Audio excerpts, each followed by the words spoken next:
দিনের শুরুটা যদি হয় এমন জম্পেশ একটা দেশি নাস্তা দিয়ে, তাহলে কেমন হয়? আজকে সকালের নাস্তাটা আমি করেছি ধানমন্ডির স্বদেশীতে। এরকম সুন্দর একটা পরিবেশে মাত্র 200 থেকে 300 টাকার মধ্যেই দারুণ সব বাংলা খাবারের আয়োজন পেয়ে যাবেন এখানে। স্টার্ট করলাম মুরগির মাখন স্যুপ দিয়ে। মাখনে ডুবোনো ক্রিমি একটা গ্রেভি, সাথে 2 পিস চিকেন, মাংসটা একদম সফট। রুটি বা পরোটা দিয়ে খেতে দারুণ। আর সকালের নাস্তায় নেহারি তো মাস্ট। গরুর মাংস, নল্লি আর মগজে ভরপুর এই স্পেশাল নেহারিটায় একদম রিচ আর শাহি ফ্লেভার। এছাড়াও ছিল গরুর কলিজা ভুনা আর মগজ ভুনা, দুটোই বেশ মজার। ওদের সকালের নাস্তার মেনুতে ভালোই ভ্যারাইটি আছে কিন্তু।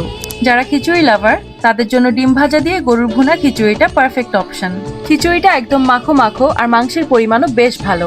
তবে এত হেভি কিছু খেতে না চাইলে পরোটা বা তন্দুর রুটির সাথে মিক্স সবজি আর বুটের ডালও নিতে পারেন।